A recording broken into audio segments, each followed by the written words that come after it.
पेश होगा rail budget. 2 high speed train का ऐलान मुमकिन। ट्रेन और स्टेशनों की सफाई और सुरक्षा पर हो सकती है बड़ी घोषणाएं। आवाज की एक्सक्लूसिव खबर। रेलवे में 100% विदेशी निवेश का मामला लटका। गृह मंत्रालय ने बताया ऐतराज। आवाज की एक और एक्सक्लूसिव। संसद में बजट सत्र की हंगामेदार शुरुआत। रेल भाड़े में बढ़ोतरी और महंगाई के मुद्दे पर अरुण जेटली ने दी सफाई। कहा रेलवे को हो रहे नुकसान को देखकर भाड़ा बढ़ाना था जरूरी। महंगाई के लिए यूपीए सरकार जिम्मेदार। वित्तीय घाटे की स्थिति को देखते हुए बजट में आयकर छूट संभव नहीं, लेकिन होम लोन के ब्याज पर छूट की सीमा 1.5 लाख से बढ़ाकर 3 लाख तक होने की उम्मीद।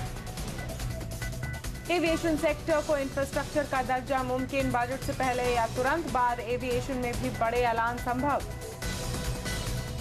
1 अक्टूबर से पहले तय हो जाएगी नई गैस प्राइसिंग पॉलिसी। सीएमबीसी आवाज संपादक संजय पोगलिया से खास बातचीत में पेट्रोलियम मंत्री धर्मेंद्र प्रधान ने कहा गैस प्राइसिंग पर सभी पक्षों से बात जारी। मोदी सरकार में भी बनी रहेगी आधार की अहमियत। पेट्रोलियम मंत्री धर्मेंद्र प्रधान ने कहा सरकार डायरेक्ट बेनिफिट ट्रांसफर के पक्ष में। बजट से उम्मीदों के दम पर बाजार लगातार तीसरे दिन नई ऊंचाई पर। सेंसेक्स पहली बार 26,000 के पार बंद। आईटी, ऑटो, पावर और रेलवे शेयरों ने भरा जोश। और बाजार को बजट से काफी उम्मीदें। दिग्गजों के मुताबिक साल भर में बाजार लगा सकता है 20% तक की उछाल। बजट के बाद गिरावट में खरीदारी की राय।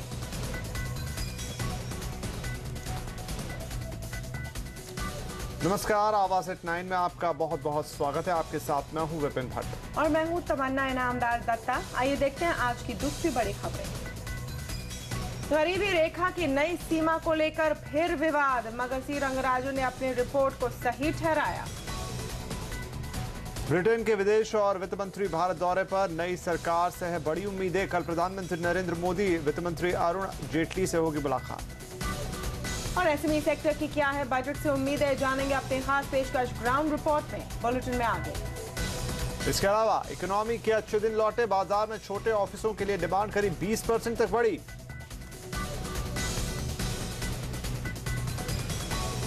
कल मोदी सरकार अपना पहला रेल बजट पेश करेगी। मोदी रेलवे को देश के विकास का इंजन बनाना चाहते हैं। अब वक्त है ये देखने का कि रेलवे के कायाकल्प के लिए क्या बड़े फैसले लेते हैं।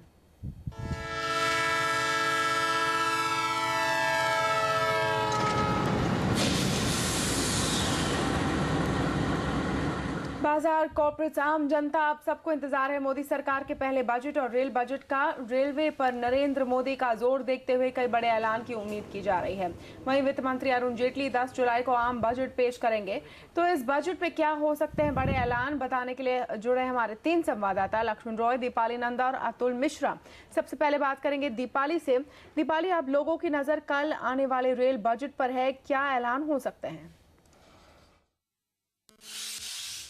जी बिल्कुल, रेल मंत्रालय ने किराया बढ़ाकर पहले ही रेल मुसाफिरों को कड़वी दवा पिला दी है और अब हर किसी को उम्मीद है कि कल पेश होने वाले बजट में कुछ ऐसे बड़े अनाउंसमेंट किए जाए जिसके चलते आने वाले समय में रेलवे में सुधार दिखे। हमें मिली जानकारी के मुताबिक कल रेल मंत्री देश को सेमी हाई स्पीड ट्रेन का तोहफा दे सकते हैं। खासतौर पर 2 नए रूटों का ऐलान किया जा सकता है और ये 2 नए रूट हैं दिल्ली से कानपुर और दिल्ली से चंडीगढ़। हालांकि दिल्ली से आगरा रूट पर ट्रायल रन की शुरुआत हो चुकी है। साथ ही रेलवे में सेफ्टी एंड सिक्योरिटी को प्राथमिकता देते हुए अनिल काकोदकर कमेटी की सिफारिशों को मंजूरी दी जा सकती है। पूर्व रेल मंत्री दिनेश त्रिवेदी के कार्यकाल में इस कमेटी का गठन किया गया था।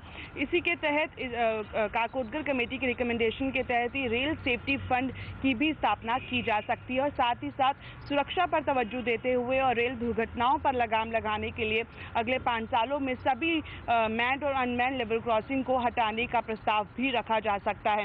इसके अलावा जो हमें जानकारी मिली है वो ये है कि लगातार कहा जाए कि रोजाना रेल मंत्रालय को सैकड़ों से ज़्यादा शिकायतें मिलती है खाने पीने से जुड़ी। खाने पीने का स्तर लगातार गिरता जा रहा है। इस शिकायत को दूर करने के लिए हो सकता है रेल मंत्री ब्रांडेड कंपनियों को न्योता दे सकते हैं और बल्क में उनसे खाने पीने की चीज़ें खरीद कर आगे मुसाफिरों को सस्ते दामों पर दी जा सकती है। साथ ही साथ नरेंद्र मोदी लगातार सौर ऊर्जा पर जोर देते हुए आए हैं। हमें जो जानकारी मिली है उसके मुताबिक हो सकता है कि कल रेल मंत्री सौर ऊर्जा से जुड़े पहले प्रोजेक्ट 500 मेगावाट का ऐलान कर दे ताकि रेलवे में सौर ऊर्जा को बढ़ावा मिल सके।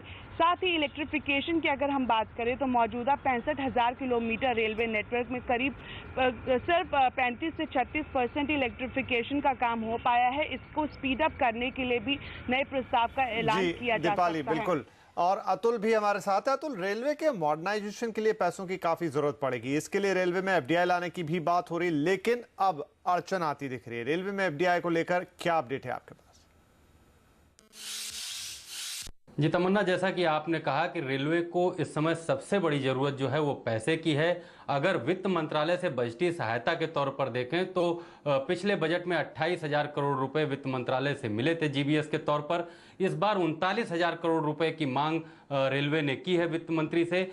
अब देखना यह है कि वित्त मंत्रालय से कितना मिलता है पैसा, लेकिन जाहिर सी बात है जो भी मिले उसमें रेलवे की जरूरतें पूरी होने वाली नहीं है। ऐसे में एफडीआई एक रास्ता है। पिछली सरकार ने भी सोचा था, हालांकि चुनाव अधिसूचना की वजह से मामला आगे नहीं बढ़ सका। इस सरकार ने आते ही जो पहला काम किया वो रेलवे में 100% एफडीआई के प्रपोजल को आगे बढ़ाया और कैबिनेट नोट, जो ड्राफ्ट कैबिनेट नोट है, वो इंटर मिनिस्ट्रियल कंसल्टेशन के लिए भेजा गया था। लेकिन गृह मंत्रालय ने यह कहते हुए उस पर ऐतराज जताया है कि इससे रेलवे में एफडीआई अलाउ करने से सुरक्षा को खतरा हो सकता है। ऐसे में अब वापस डीआईपीपी जो है दोबारा कैबिनेट नोट जो है तैयार करके दोबारा इसमें संशोधन के बाद उसे सर्कुलेट करेगा और ये प्रस्ताव वापस रेलवे को भेजा जाएगा। रेलवे नया प्रपोजल बना के भेजेगा, फिर ये सर्कुलेट होगा।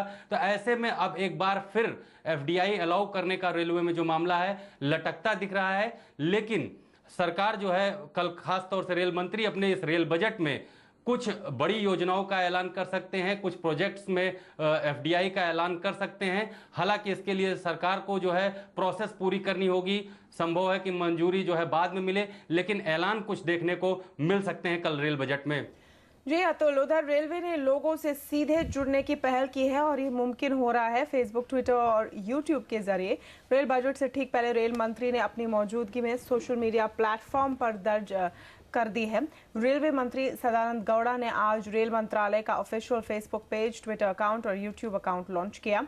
इस मौके पर रेलवे ने एक नंबर भी लॉन्च किया है जिसे डायल कर रेल बजट भाषण लाइव सुना जा सकेगा।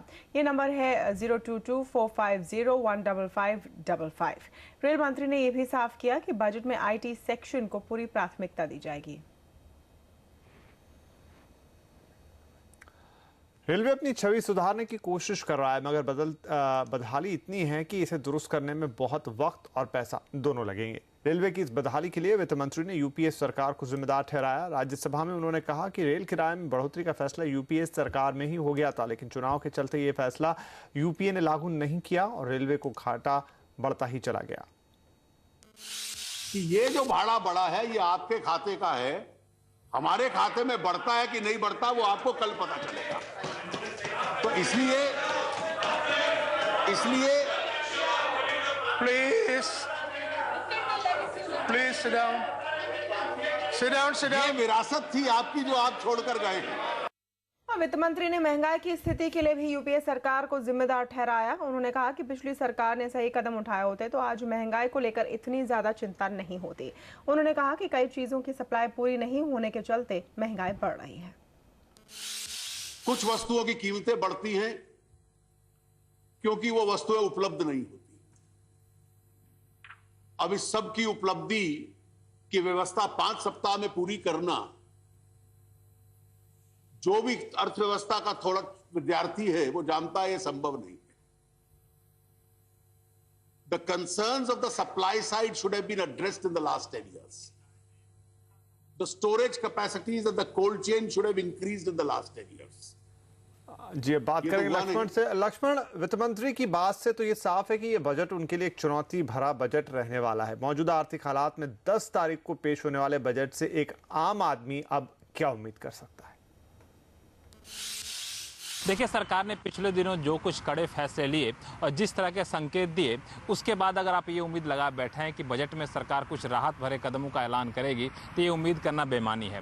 दरअसल हमने कई लोगों से बात करने की कोशिश की, तो हमें जो संकेत मिला उससे एक बात तो साफ जाहिर है कि सरकार इस बजट में कोई बड़ी राहत वाले कदमों का ऐलान करने वाली नहीं है। इसकी संभावना काफ़ी कम है और ख़ास तौर से नौकरी पेशा लोग जिन्हें ये उम्मीद रहती है कि इनकम टैक्स छूट की सीमा बढ़ा देगी ताकि इनकम टैक्स कम कटेगा, उसकी भी संभावना काफ़ी कम दिख रही है। इनकम टैक्स छूट की सीमा या तो मामूली बढ़ाई जाएगी या फिर नहीं बढ़ाई जाएगी, बहुत ज़्यादा बढ़ोतरी की जाएगी, इसकी भी संभावना नहीं है। हाँ, एक राहत की बात यह है कि इनकम टैक्स बचाने के लिए आपको कुछ ज़्यादा हथियार दिए जा सकते हैं। जो हमें सूत्र बता रहे हैं उसके मुताबिक जो इंफ्रास्ट्रक्चर बॉन्ड जिसे सरकार ने पिछले दिनों लागू किया था लेकिन पिछले कारोबारी साल में खत्म कर दिया था, उस इंफ्रास्ट्रक्चर बॉन्ड को सरकार फिर से लाने का ऐलान कर सकती है और उसे इनकम टैक्स के सेक्शन 80C में शामिल कर सकती है। इससे फ़ायदा ये होगा कि आप इंफ्रास्ट्रक्चर बॉन्ड में निवेश करते हैं तो आपको इनकम टैक्स छूट मिल सकेगी। दूसरी महत्वपूर्ण बात यहाँ पर राहत वाली बात ये कह सकते हैं आप कि होम लोन पर अगर आप ब्याज देते हैं तो उस ब्याज पर अभी 1.5 लाख रुपए तक के ब्याज पे इनकम टैक्स छूट है। इस सीमा को सरकार बढ़ा सकती है। सूत्र ये बता रहे हैं कि सरकार 3 लाख तक बढ़ाती भी है तब भी सरकारी खजाने पे कोई खास बोझ नहीं पड़ेगा और रियल एस्टेट सेक्टर को ज़्यादा यहाँ पे बूस्ट मिलेगा। तो ये तो रही बात राहत की बात, लेकिन एक और छोटी सी राहत ये कह सकते हैं कि टैक्स की दरों में या फिर एक्साइज ड्यूटी या किसी भी तरह की ड्यूटी में बहुत ज़्यादा बढ़ोतरी की संभावना नहीं दिख रही है, क्योंकि सूत्र ये बता रहे हैं कि अगर सरकार टैक्स या ड्यूटी की दरों में बढ़ोतरी करती है तो उससे मैन्युफैक्चरिंग सेक्टर और आम लोगों के बीच भी एक नकारात्मक संकेत जाएगा, खासतौर से ऐसे माहौल में जब महंगाई बहुत ज़्यादा है। हाँ, रेट्रोस्पेक्टिव लॉ यानी पिछली तारीख से लागू होने वाले टैक्स जो कानून है उसको भी सरकार पूरी तरह से हटाने का फैसला शायद ना ले। इस तरह से कह सकते हैं कि बजट काफ़ी संतुलित और सरकारी खजानों पर जो दबाव है इसे देखते हुए सरकार पेश करने जा रही है। जी लक्ष्मण, सरकार से बड़े सुधारों की उम्मीद है, इसे मद्देनजर ये सत्र कितना महत्वपूर्ण होगा? देखिए, ये बजट सत्र कई मायनों में अहम है। सबसे पहली बात तो यह है कि नई सरकार का पहला बजट सत्र है जिसमें सरकार की पहली अग्नि परीक्षा होनी है। दूसरी महत्वपूर्ण बात यह है कि आम तौर पे बजट सत्र में बजट पेश होने के बाद रेसेस होता था, यानी कुछ दिनों का अवकाश दिया जाता था, लेकिन वो रेसेस वो अवकाश अब इस बजट सत्र में नहीं है। तीसरी महत्वपूर्ण बात कि कई महत्वपूर्ण बिल जिसका लंबे समय से इंतजार था लोगों को, उन महत्वपूर्ण बिल को सरकार इस बजट सत्र में पारित कराएगी, ऐसा लक्ष्य रखा है। इसमें सबसे महत्वपूर्ण जो हमारे दर्शकों के लिए खासतौर से होता है वह है सेबी अमेंडमेंट बिल, जिसमें सेबी को ज्यादा अधिकार दिए जाएंगे ताकि छोटे निवेशकों के हितों की रक्षा की जा सके और शारदा जैसे घोटाले ना हो। तो इस बिल को पारित करने का लक्ष्य सरकार ने रखा है लोकसभा में। दूसरी महत्वपूर्ण बात यहाँ पे यह है कि खासतौर से इंश्योरेंस बिल, इंश्योरेंस सेक्टर में ज़्यादा से ज़्यादा निवेश आए, इंश्योरेंस सेक्टर में सुधार आए, इसके लिए इंश्योरेंस अमेंडमेंट बिल भी लंबे समय से पेंडिंग है, सरकार उसे भी लोकसभा में पारित कराना चाहेगी। भ्रष्टाचार विरोधी 2 बिल है, पहला भ्रष्टाचार निरोधक बिल, दूसरा विशिल ब्लोअर बिल। इन दोनों बिल को भी सरकार पारित करना चाहेगी इस सत्र में। एक तीसरा जो महत्वपूर्ण बिल है जो लंबे समय से अटका पड़ा है रियल एस्टेट सेक्टर के लिए, वो है रियल एस्टेट रेगुलेटर बिल। इसको भी सरकार ने इस सत्र में पारित करने का लक्ष्य रखा है। सभी बिल को मिला दिया जाए तो कुल 11 बिल लोकसभा में और कुल 11 बिल राज्यसभा में जिसको सरकार पारित करना चाहेगी। तो इस लिहाज से कहें तो ये बजट सत्र अगर सफल हुआ तो काफी महत्वपूर्ण बजट सत्र माना जाएगा। जी लक्ष्मण, बहुत शुक्रिया, और साथ में आतुल और दीपाली आपका भी बहुत शुक्रिया। और आज संसद के दोनों सदनों में बजट सत्र की हंगामेदार शुरुआत हुई। लोकसभा में हंगामा कुछ ज्यादा ही हुआ। विपक्ष ने महंगाई और नेता प्रतिपक्ष जैसे मुद्दों पर खूब शोर शराबा किया। महंगाई के मुद्दे पर विपक्षी पार्टियों ने प्रधानमंत्री मोदी के खिलाफ नारे तक लगाए तो दूसरी ओर संसद के बाहर कांग्रेस ने प्रदर्शन किया।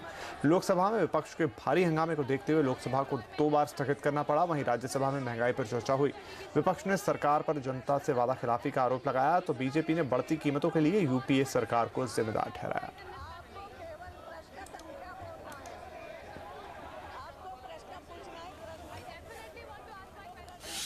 और अक्टूबर से पहले होगा नई गैस प्राइसिंग पर फैसला, सुनाएंगे पेट्रोलियम मंत्री धर्मेंद्र प्रधान ने क्या कहा, खास बातचीत में आगे।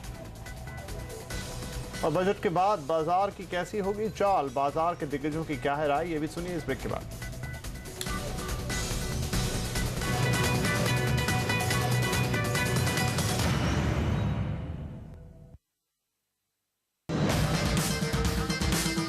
मोदी सरकार का पहला बजट, उम्मीदें आसमान पर, लेकिन क्या चाहिए आम आदमी को? जमीनी हकीकत जानने निकला है सीएनबीसी आवाज। महंगाई, नौकरी, बिजनेस की दिक्कत, देखिए असली तस्वीर। मोदी बजट ग्राउंड रिपोर्ट सिर्फ सीएनबीसी आवाज पर। नई गैस प्राइसिंग पर अक्टूबर से पहले फैसला ले लिया जाएगा। आवाज संपादक संजय पुगलिया से खास बातचीत में पेट्रोलियम मंत्री धर्मेंद्र प्रधान ने कहा, गैस प्राइसिंग के मुद्दे पर सभी पक्षों से बात जारी है और जल्द ही मामले पर आखिरी फैसला हो जाएगा। इसके अलावा यूआईडी के मुद्दे पर पेट्रोलियम मंत्री ने कहा कि सरकार आधार के पक्ष में है और इस स्कीम को जारी रखा जाएगा। एक सवाल गैस प्राइसिंग के बारे में, चूंकि आपने 3 महीने का वक्त उसमें बढ़ाया है, तो और आपने कहा था कि सभी स्टेक होल्डर से पूरी चर्चा करने के बाद आप फैसला करेंगे, तो आपके स्टेक होल्डर्स के साथ चर्चा अभी शुरू हो चुकी है या अब आप बजट के बाद शुरू करने वाले हैं? उसमें क्या प्रोग्रेस है? आने वाले 3 महीने में देश के अंदर क्या घरेलू गैस की मुद्रा मूल्य क्या होनी चाहिए, इसके बारे में हम उत्पादक से लेकर उपभोक्ता तक जी, विशेषज्ञ से लेकर अर्थनीतिक तक सारे लोगों से बातचीत करके, इस क्षेत्र के अनुभवी लोगों से बातचीत करके, सारे पक्षों से बातचीत करके अच्छे रास्ते निकालेंगे। मेरी अंडरस्टैंडिंग ये है कि आपका जो शीर्ष नेतृत्व है उसको यूआईडी अच्छा लगता है और यूआईडी को कंटिन्यू करने का इरादा है और उसको इफेक्टिव बनाने का इरादा है, तो आप यूआईडी का इस्तेमाल तो करेंगे कैश ट्रांसफर में? देखिए, हम टेक्नोलॉजी की पक्षधर हैं। हम सारे नागरिकों को टेक्नोलॉजी के माध्यम से उनको एक सिंगल विंडो तक ले आने की पक्षधर। अगर मैं मेरे नेतृत्व के मन में जानता हूं, मैंने छत्तीसगढ़ का उदाहरण दिया, हमने टेक्नोलॉजी को यूज किया। हमने वसुंधरा आधार को ड्रॉप करने का कोई इरादा नहीं है। आधार को ड्रॉप करने का कोई इरादा नहीं है। देखो, हम टेक्नोलॉजी के पक्षधर हैं। आज आधार नाम है, कल और कुछ नाम हो सकता है। डिजिटल मैपिंग के माध्यम से जनता को, कस्टमर को, कंज्यूमर को सुविधा पहुंचाया जाए, उसकी हम पक्षधर हैं। तो बजट से उम्मीद के दम पर बाजार आज लगातार तीसरे दिन नई ऊंचाई पर बंद हुआ है। सेंसेक्स पहली बार 26,000 के पार जाने में कामयाब रहा। कैसा हुआ आज शेयर बाजार में कारोबार, बता रहे हैं आवाज के मार्केट रेटर अनिल सिंह भी। बजट के पहले की शानदार तेजी बाजारों में बरकरार है और लगातार तीसरा दिन था आज जब निफ्टी ने नए रिकॉर्ड हाईज बनाए। सेंसेक्स भी पहली बार इतिहास में 26,000 के पार पहुंचा भी, टिका भी और क्लोज भी होता हुआ नजर आया। तो शानदार खरीदारी का रुझान बरकरार है भारतीय बाजारों में। न सिर्फ सेंसेक्स और निफ्टी बल्कि मिड कैप शेयरों में भी अच्छी तेजी दिखी। हालांकि आज बढ़त वहां पर 1/4% की ही लिमिटेड थी, लेकिन स्मॉल कैप इंडेक्स ज्यादा बेहतर मजबूत दिखा और यही वजह थी कि बढ़ने और गिरने वाले शेयरों की तादाद लगभग बराबर थी। वॉल्यूम्स आज थोड़े से कम 1.5 लाख करोड़ के आसपास के दर्ज किए गए, लेकिन तेजी को लीड करने का काम किया for a change defensive stocks ने। रुपए में थोड़ी कमजोरी दिखी, आईटी शेयरों ने इसका भरपूर फायदा उठाया और निफ्टी के 4 आईटी स्टॉक अच्छी खासी बढ़त दर्ज करने में कामयाब रहे। इन्फीन में लीडर था। ऑटो शेयरों में भी अच्छी खरीदारी आज फिर से होती हुई दिखी, लेकिन अशोक लेलैंड जहां पर 666 करोड़ का क्यूआईपी लाने की बात की है, 36 रुपए में स्टॉक आज अच्छी खासी मजबूती के साथ बंद होने में कामयाब रहा। पावर शेयरों में बजट में अच्छे प्रोविजंस की उम्मीद में अब भी खरीदारी बरकरार है और इसे लीड किया पावर ग्रिड ने। रेलवे स्टॉक्स में आज फिर से अच्छी तेजी बनती हुई दिखी और आप देख सकते हैं सारे के सारे रेलवे स्टॉक्स 5 से 15% की रेंज में आज मजबूती के साथ बंद होने में कामयाब रहे। वहीं सरकारी शेयरों में और खासतौर से छोटे सरकारी शेयरों में एक अच्छी तेजी का माहौल बनता हुआ दिखा है। एचएमटी, आईटीआई, ड्रेजिंग, एमटेनएल जैसे शेयर काफी मजबूती के साथ बंद हुए। अगर कमजोरी की स्पेस कहीं थी तो वो थे प्राइवेट बैंक्स, जहां पर आज प्रॉफिट बुकिंग हावी होती दिखी। Kotak, HDFC bank, IndusInd bank वगैरह आज कमजोर थे। वहीं ऑयल एंड गैस शेयरों में भी थोड़ी मुनाफा वसूली हावी होती दिखी। खासतौर से दिग्गजों में ओएनजीसी और बीपीसीएल कमजोरी के साथ बंद होते हुए नजर आए। इनके अलावा जिन शेयरों में बड़ा उछाल दिखा, आज मॉर्गन स्टैनली ने आईडीएफसी को अपग्रेड करके 175 रुपए का टारगेट दिया, उसका फायदा साफ तौर पर स्टॉक को दिखा। भारतीय एयरटेल जैसे शेयर भी मजबूती के साथ बंद हुए। वहीं निफ्टी पर कमजोर शेयरों में यूनाइटेड स्पिरिट्स, अल्ट्राटेक जैसे शेयर शामिल थे।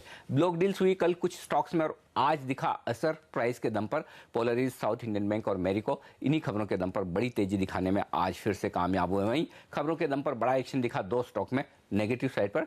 जेएसडब्ल्यू एनर्जी यहां पर 5,000 करोड़ का क्यूआईपी लाने को मंजूरी दी है इनकी कंपनी ने और उसके बाद स्टॉक पर दबाव दिखा। वहीं आईडीबीआई बैंक में शेयर होल्डर्स ने अप्रूव किया है 4,000 करोड़ का फंड रेजिंग प्रोग्राम और स्टॉक में कमजोरी नजर आई। तो कुल मिलाकर कह सकते हैं कि इस बाजार के लिए सबसे अहम हफ्ते की शुरुआत काफी मजबूती के साथ हुई। सेंसेक्स और निफ्टी दोनों ही रिकॉर्ड ऊंचाई बनाकर अच्छी खासी पॉजिटिव क्लोजिंग देने में कामयाब रहे।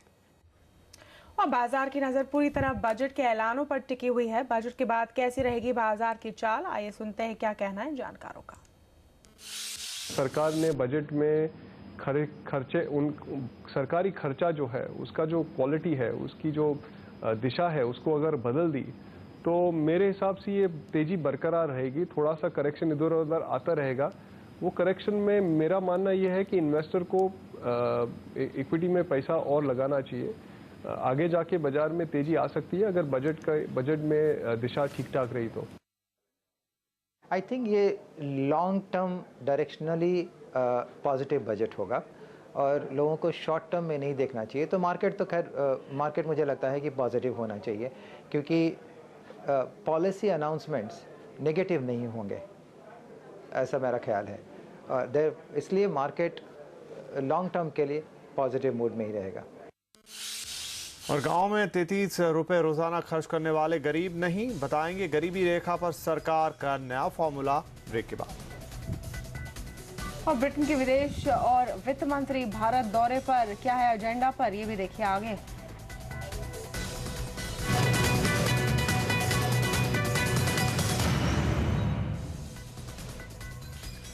गरीबी की नई लिमिट को लेकर भी विवाद खड़ा हुआ है। विपक्ष और जानकार इसे वाजिब नहीं बता रहे हैं। गरीबी रेखा पर सी रंगराजन की अध्यक्षता वाली एक समिति ने नई रिपोर्ट सरकार को सौंपी है। इस रिपोर्ट के मुताबिक देश में हर 10 में से 3 व्यक्ति गरीब हैं।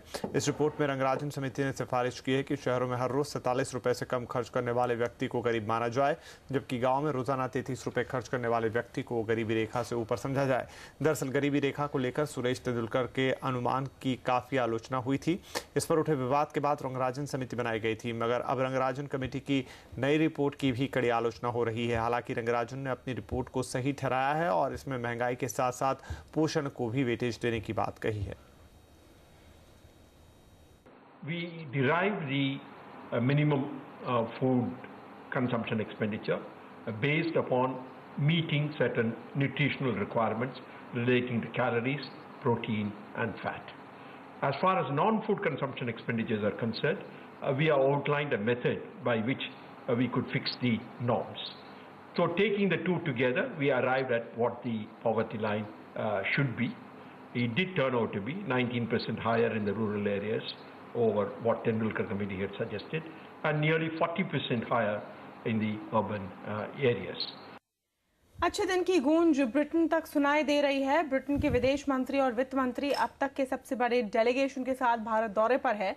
मुंबई में ब्रिटेन के वित्त मंत्री जॉर्ज ऑसबोर्न ने कहा कि नई सरकार से ब्रिटेन को बहुत उम्मीदें हैं और उनके भी अच्छे दिन आने वाले हैं। ऑसबोर्न ने कहा कि महिंद्रा ग्रुप ब्रिटेन में 2 करोड़ पाउंड का निवेश करेगा। दवा कंपनी सिप्ला भी आने वाले दिनों में 10 करोड़ पाउंड निवेश करेगी। ब्रिटेन की मुंबई बेंगलुरु कॉरिडोर बनाने में भारत की मदद करना चाहता है।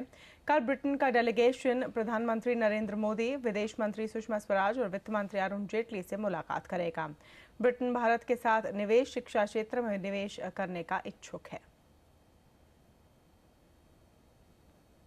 To adopt a phrase from Prime Minister Modi, good days are coming for the India-Britain relationship. Good days are coming for the investment we make in each other's economies. Good days are coming for trade between our two nations. Good days are coming for jobs and future prosperity for both our countries. That's what I mean to say when I say good days are coming for Britain and India. और SME sector की क्या है budget से उम्मीदें, देखिए हमारी खास पेशकश ग्राउंड रिपोर्ट इस ब्रेक के बाद।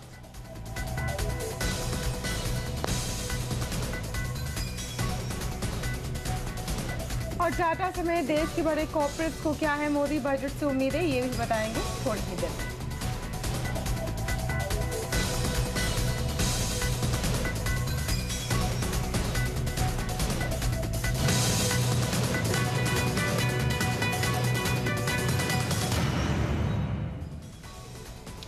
मोदी बजट से पहले सीएनबीसी आवाज पेश कर रहा है एक खास सीरीज जिसमें हम लोगों की असली समस्याएं और मुद्दे समझने की कोशिश कर रहे हैं। आज हम अपनी ग्राउंड रिपोर्ट सीरीज में जानने की कोशिश करेंगे कि देश के एसएमई सेक्टर की क्या तकलीफें हैं।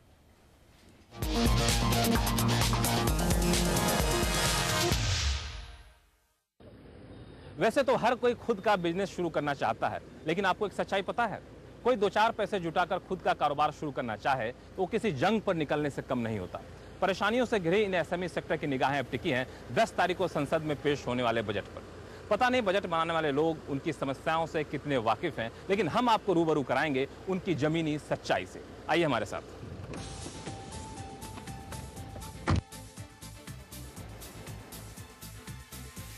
गारमेंट कंपनी रिचलुक इंडिया के एमडी शिव रतन गोयल को अगर सरकार से कोई एक राहत चाहिए तो वह है लेबर लॉज में रियायत। 250 लोगों को रोजगार मुहैया कराने वाले गोयल अपने 98 करोड़ रुपए के कारोबार को तेजी से आगे बढ़ाना चाहते हैं, लेकिन 6 महीने पहले जब इनकी फैक्ट्री में कर्मचारियों ने हड़ताल किया तो सख्त लेबर लॉज के मकड़जाल के आगे इनका 20 साल का लंबा अनुभव धरा का धरा रह गया। आर्थिक नुकसान हुआ सो अलग। लेबर लॉ के अंदर यूनियन वाले इंस्पेक्टरों को भेजते रहते हैं और अपना ब्लैकमेलिंग का बिजनेस स्टार्ट करते रहते हैं और लेबर को वो लोग स्ट्राइक करने के लिए उकसाते हैं। कोई एक मिसाल के तौर पर आपसे समझना चाहूँ, कोई ऐसा मिसाल जो आप लेबर लॉज के शिकार हुए? आज से कम 6 महीने पहले हमें 150 लोगों ने लेबर ने यूनियन ने हंगामा करवा दिया और काफ़ी दिन फैक्ट्री बंद रही, जिसके कारण हम लोग रेवेन्यू जनरेट नहीं कर पाते हैं। क्या उम्मीद करते हैं कि अभी बजट सत्र में सरकार? हाँ, मैं चाहता हूँ लेबर लॉ तुरंत चेंज करने पड़ेंगे और आज की परिस्थिति के हिसाब से होना चाहिए। हायर एंड फायर का रूल लागू होना चाहिए और काम के बेस पे लोगों को नौकरियां मिलनी चाहिए। जो लोग ज़्यादा काम करें उनको ज़्यादा मिलना चाहिए। सख्त लेबर लॉज के बीच अगर ये कारोबार करने में कामयाब भी हो जाते हैं तो कुशल कारीगर मिलना भी इनके लिए मुश्किल हो जाता है। अगर वो भी मिल जाए तो कारोबार शुरू करने के लिए बैंकों से कर्ज मिलना लगभग नामुमकिन सा दिखता है। अगर वो आसान शर्तों पर बैंकों से कर्ज ले लेते हैं तो अपने आप को भाग्यशाली से कम नहीं समझते। कैपिटल की जो पूंजी की जो ज़रूरत है छोटे व्यवसायों की, उसको सरकार को मुहैया कराना चाहिए और इट इज़ नॉट सिर्फ क्रेडिट के रूप में नहीं बल्कि इक्विटी के रूप में भी। And they should be competitive in nature and should be free from collision. इतना ही नहीं, छोटे कारोबारियों के लिए कायदे कानून कम से कम हों और जो हों वो आसान हों। जो ऐसे में जितना ज्यादा रोजगार मुहैया कराता है उसे सरकार की तरफ से टैक्स में उतनी ही ज्यादा रियायत मिलनी चाहिए। इस सेक्टर को कुशल कारीगर मिल सके और लोग खुद का कारोबार शुरू कर सकें, इसके लिए अलग से स्किल डेवलपमेंट या इनोवेशन फंड बनाया जाए। सरकार चाहती है कि इन छोटे और मझोले उद्योगों की जीडीपी में भागीदारी जो अभी 17% है उसे अगले 5 साल में बढ़ाकर 22% कर दिया जाए।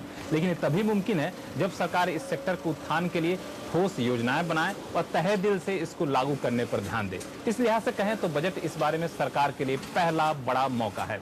लक्ष्मण रॉय, दिल्ली। देश के दिग्गज उद्योगपति और टाटा ग्रुप के पूर्व चेयरमैन रतन टाटा को मोदी सरकार के पहले बजट से काफी उम्मीदें हैं। उन्होंने कहा कि मोदी सरकार देश को नई ऊंचाई पर ले जाएगी। prefer not to make a statement, but if I have to say something, I think the whole country is very hopeful, and I'm quite sure that this new government will elevate the country. और industry को मोदी सरकार के पहले budget का इंतजार है। Telecom sector की दिग्गज कंपनी भारतीय एंटरप्राइजेस के अखिल गुप्ता ने सरकार से इस सेक्टर को ज्यादा से ज्यादा स्पेक्ट्रम मुहैया कराने की मांग की है। ये बजट के पॉइंट ऑफ व्यू से तो एक्चुअली उल्टा है। हमारी तो एक टेलीकॉम इंडस्ट्री, एक शायद एक अजूबी इंडस्ट्री है जिसकी विश लिस्ट में यह है कि हम कैसे पैसा और दे सके सरकार को। तो हमारी विश ये है कि भाई जितना 3G की ज़रूरत है इस देश में, उसके लिए स्पेक्ट्रम जितना भी पड़ा हुआ है वो सारा स्पेक्ट्रम दीजिए, ऑक्शन में लाइए। एंड मेरे ख्याल से यही बात खाली उसकी नहीं बल्कि सारी उन रिसोर्सेज की हैं जो लिमिटेड सप्लाई में गवर्नमेंट के पास है और इंडस्ट्री को चाहिए, उन सबको उन्हें लेके आना चाहिए। यहाँ पर एक छोटा सा ब्रेक लेंगे। ब्रेक के बाद बजट में क्या हो सकती है एविएशन इंडस्ट्री के लिए खुशखबरी, देखिए आगे। महिंद्रा ग्रुप की क्या है बड़ी छलांग, यही भी आपको बताएंगे इस ब्रेक के बाद।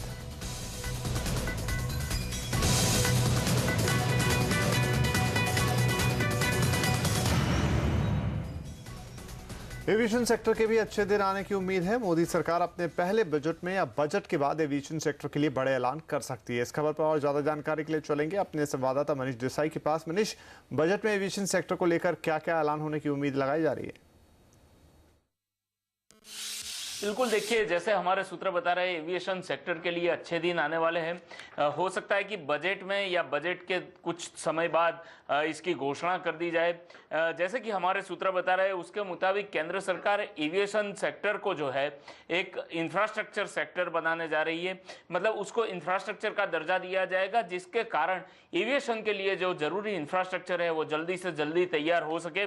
साथ ही एरोस्पेस मैन्युफैक्चरिंग और MRO सेक्टर की जो जो कंपनियां हैं उनको 5 साल तक टैक्स में राहत दी जाए, मतलब उनसे किसी तरह का टैक्स ना वसूला जाए, जिसके कारण एरोस्पेस की जो कंपनियां हैं वो ज़्यादा से ज़्यादा मात्रा में, चाहे वो विदेश की भी हो, तो भी यहाँ आकर अपना मैन्युफैक्चरिंग कर सके, क्योंकि सरकार साथ में FDI की लिमिट जो है एविएशन में वो भी बढ़ाना चाहती है और मैन्युफैक्चरिंग भी अगर एरोस्पेस में यहाँ पे होती है तो काफ़ी फायदेमंद हो सकता है।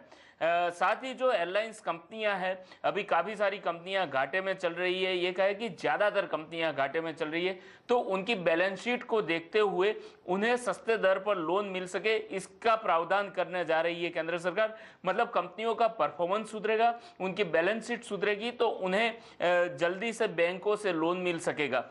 इसके अलावा जो FDI लिमिट है वो बढ़ाने जा रही है और एक PPP मॉडल छोटे शहरों और राज्यों के लिए बनाया जा रहा है, जिसके कारण जो प्राइवेट कंपनियां हैं और सरकार के साथ मिलकर काम कर सकेगी और पूरा इंफ्रास्ट्रक्चर ऐसे तैयार किया जाएगा कि एक छोटे शहर से दूसरे शहर जाना है या आपको एक स्टेट से दूसरे स्टेट जाना है तो इसके लिए आसानी हो। आप चाहे कोई भी सेंटर में हो, वहां से आपको कनेक्टिविटी मिल सके, एयर कनेक्टिविटी मिल सके, उस तरह की सुविधाएं खड़ी हो जाएगी और इसके लिए PPP मॉडल का इस्तेमाल करने जा रही है सरकार। जैसा हमारे सूत्र बता रहे हैं, इसका अमल जो है जल्दी से जल्दी हो सकता है। शुक्रिया मनीष सारे डिटेल्स के लिए। और रिलायंस इंडस्ट्रीज ने नेटवर्क 18 और TV 18 का अधिग्रहण पूरा कर लिया है। रिलायंस इंडस्ट्रीज ने यह अधिग्रहण अपने सब्सिडरी इंडिपेंडेंट मीडिया ट्रस्ट के जरिए किया है। इस अधिग्रहण के साथ राघव बहल ने नेटवर्क 18 के मैनेजिंग डायरेक्टर का पद छोड़ दिया है। हालांकि वो बोर्ड में नॉन एग्जीक्यूटिव डायरेक्टर बने रहेंगे। नेटवर्क 18 ने दीपक पारेख को कंपनी का इंडिपेंडेंट डायरेक्टर बनाया है।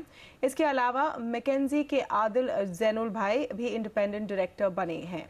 हम आपको याद दिलाना चाहेंगे कि CNBC आवाज भी नेटवर्क 18 का हिस्सा है। महिंद्रा ग्रुप की vacation ownership company Mahindra holidays Europe की कंपनी हॉलिडे क्लब रिसोर्ट्स में करीब 19% हिस्सा खरीदने वाली है। कंपनी ये खरीद महीने भर में पूरी कर लेगी। हिस्सेदारी खरीदने के लिए नए शेयर्स के एवज में MHRIL 30 लाख यूरो चुकाएगी और 1 करोड़ यूरोस में मौजूदा शेयर होल्डर्स से बाकी हिस्सेदारी खरीदेगी। इसके अलावा MHRIL अगले 2 साल में ये हिस्सेदारी बढ़ाकर 90 से 100% करने का भी विकल्प रखेगी। इस सौदे के लिए शेयर्स की कीमत भी तय कर ली गई है। इस एक्विजिशन के लिए MHRIL अमेरिका के बाहर दुनिया के सबसे बड़ी वैकेशन ओनरशिप कंपनी बन जाएगी। साथ ही इसके रिसोर्ट्स की संख्या 41 से बढ़कर 73 हो जाएगी। देखिए, ये जो पहला 13 मिलियन है, पहले तो हमने सोचा था अपने पैसों से डालेंगे, बट हमको बहुत अट्रैक्टिव बैंक फाइनेंसिंग और कुछ और फाइनेंसिंग मिली है। उससे जो इंटरेस्ट है वो डिविडेंड से भी कम है। So it made sense to इसको बाहर से करके कर ले। जब पूरी पेमेंट होगी तो उस टाइम पे सोचेंगे कैसे करना है। हम जो नॉन रेजिडेंट इंडियंस हैं, इनके जो सेल्स ऑफिसेज हैं उनके थ्रू बेच सकेंगे। हमको हमारे मेंबर्स को 32 और रिजॉर्ट की ऑप्शन मिलती है। हमारे जहाँ जो जगह है, स्पेशली दुबई, बैंकॉक, गोवा, ऐसी समर लोकेशंस में उनके मेंबर्स आएंगे, वो हमको ऑक्यूपेंसी का फायदा होएगा। महिंद्रा एंड महिंद्रा ने अपने 1000 करोड़ के जेनसेट बिजनेस को अपने नए डिवीजन महिंद्रा पावर ट्रेन के साथ मिला दिया है। नेटवर्क 18 से बातचीत में महिंद्रा एंड महिंद्रा के चीफ एग्जीक्यूटिव ने कहा, कंपनी को इस बिजनेस से 6 से 8 सालों में 10,000 करोड़ टर्नओवर की उम्मीद है। कंपनी को भरोसा है कि उसका SUV बिजनेस एक बार फिर रफ्तार पकड़ लेगा। सुप्रीम कोर्ट ने शरीयत अदालतों को लेकर बड़ा फैसला दिया है। कोर्ट ने कहा है कि शरीयत कोर्ट के फतवों को मानना जरूरी नहीं है। सुप्रीम कोर्ट के ताज़ा फैसले के मुताबिक शरीयत अदालतों को सिर्फ राय देने का अधिकार है, लेकिन उसकी राय की कानूनी तौर पर कोई मान्यता नहीं होगी। सुप्रीम कोर्ट ने यह भी कहा है कि शरीयत अदालत को 2 लोगों के मामले में दखल देने का कोई हक नहीं है और उसे ऐसे मामलों में फैसले नहीं देने चाहिए। सुनवाई के दौरान सुप्रीम कोर्ट ने शरीयत अदालत पर कोई पाबंदी लगाने से इनकार कर दिया। और फुटबॉल वर्ल्ड कप में कल से शुरू होगा सेमीफाइनल का रोमांच। किसका पलड़ा है भारी, बताएंगे आगे। और छोटे ऑफिसों के लिए डिमांड बढ़ी, क्या है इसके मायने, ये भी देखिए ब्रेक के बाद।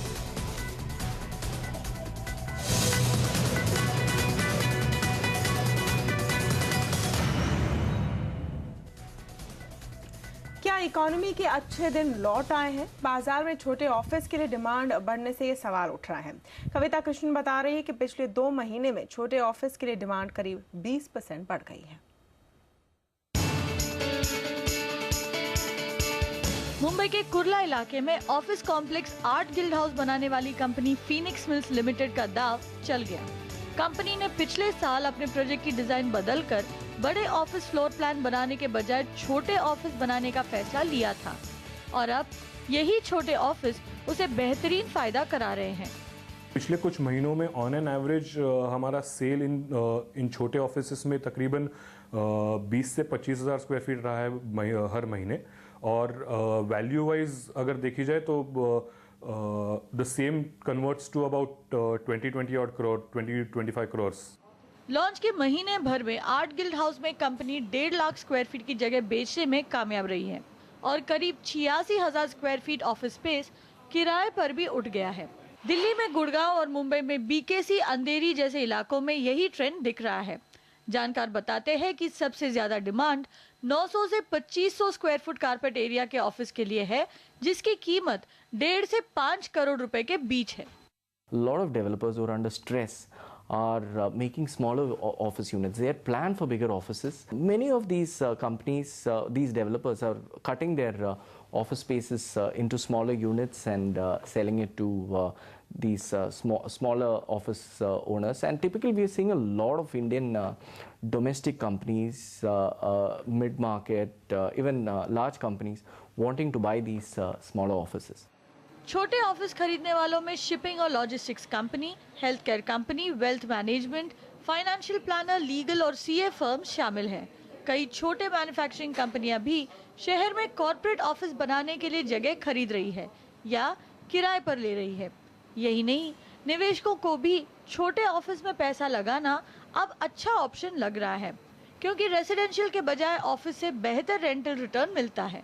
कविता Krishnan, Mumbai. Football world cup का कल पहला सेमीफाइनल ब्राजील और जर्मनी के बीच खेला जाएगा। वहीं कल दूसरा सेमीफाइनल परसों रात को होगा नीदरलैंड्स और अर्जेंटीना के बीच। कैसे मुकाबले की उम्मीदें हैं और गोल्डन बूट की दौड़ में कौन है प्लेयर्स जो सबसे आगे हैं, पूरा अपडेट दे रहे हैं हमारे सहयोगी अभिषेक सत्रतम।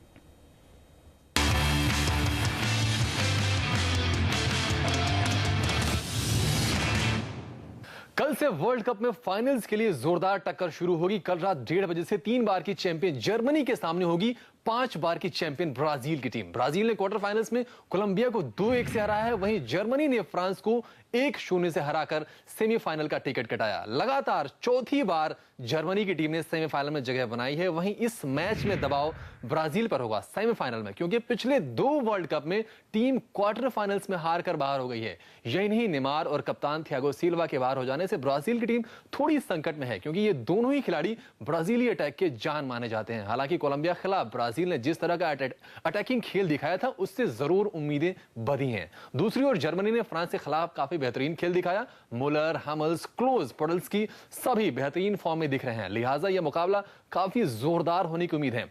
आंकड़ों की बात करें तो ब्राजील का पलड़ा भारी है। दोनों टीमों के बीच हुए 21 मैचों में ब्राजील ने 12 जीते हैं, जबकि जर्मनी ने 4 मैच, वहीं 5 मैच ड्रॉ हुए हैं। तो मुकाबला काफी कड़ा होने वाला है, ये भी क्योंकि वर्ल्ड कप का मुकाबला ही है। 9 जुलाई को यानी परसों रात को 1:30 बजे से होने वाला दूसरा मुकाबला भी जोरदार होने की उम्मीद है। नीदरलैंड्स के सामने होगी मेसी की टीम अर्जेंटीना। नेदरलैंड्स ने क्वार्टर फाइनल्स में कोस्टारिका को पेनल्टी शूट में 4-3 से हराया, वहीं अर्जेंटीना ने बेल्जियम को 1-0 से हराकर सेमीफाइनल में अपनी जगह पक्की की। अर्जेंटीना के लिए मौका 24 साल के बाद आया। जी हां, 24 साल के बाद अर्जेंटीना की टीम सेमीफाइनल में पहुंची है और स्टार स्ट्राइकर मेसी के जबरदस्त फॉर्म में होने से खिताब की आस भी बढ़ी है। हालांकि एंजेल डिमारिया के सेमीफाइनल में नहीं खेलने से अर्जेंटीना को एक झटका भी लगा है। दूसरी ओर नेदरलैंड्स का इस वर्ल्ड कप में ड्रीम रन जारी है। Van Persie, Arjen Robben, Van Sneijder जबरदस्त खेल दिखा रहे हैं। क्वार्टर फाइनल में कोस्टारिका के खिलाफ फैसला जरूर पेनल्टी शूटआउट में हुआ, लेकिन नेदरलैंड को हल्के में लेना किसी भी टीम के लिए भूल होगी। नेदरलैंड पिछले वर्ल्ड कप में रनर अप रही थी, इसलिए इस वर्ल्ड कप में टीम की पूरी कोशिश खिताब पर कब्जा जमाने की होगी। वैसे नीदरलैंड की टीम अर्जेंटीना पर भारी पड़ी है। 8 मैच हुए हैं दोनों टीमों के बीच और 4 नेदरलैंड ने जीते हैं, जबकि सिर्फ 1 मैच आया है अर्जेंटीना के खाते में, जबकि 3 मैच ड्रॉ हुए हैं। तो ये तरह मुकाबलों की अब बात करेंगे गोल्डन बूट की, जिस पर सभी की नजरें हैं। कोलंबिया का सफर इस वर्ल्ड कप में भले ही खत्म हो गया हो, लेकिन 6 गोल के साथ उसके midfielder James Rodriguez golden boot के तगड़े दावेदार हैं। मेसी का जादू भी खूब चल रहा है। 4 गोल के साथ अर्जेंटीना के मेसी और जर्मनी के थॉमस मुलर दूसरे नंबर पर हैं। 4 गोल के साथ ब्राजील के स्ट्राइकर नेमार भी इस बूट के दावेदार थे, लेकिन चोट ने उन्हें इस रेस से बाहर कर दिया। गोल्डन बूट की रेस में तीसरे नंबर पर हैं 2 डच खिलाड़ी, नेदरलैंड के अर्जुन रॉबिन और वैन पर्सी। देखना होगा कि इस टूर्नामेंट में सबसे ज्यादा गोल करके गोल्डन बूट का हकदार कौन बनता है। वैसे 22 साल का रॉड्रिगेज का दावा अब भी पक्का है, 6 गोल हैं रॉड्रिगेज के खाते में। तो फाइनल बस 1 हफ्ते दूर है और वर्ल्ड कप में अब सिर्फ 4 मैच बचे हैं। जी हां, सिर्फ 4 मैच। तो तैयार हो जाइए कल से सेमीफाइनल की भिड़ंत के लिए।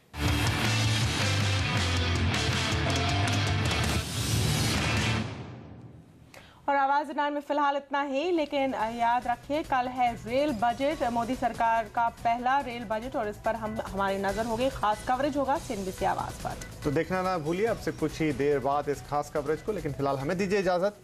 नमस्कार।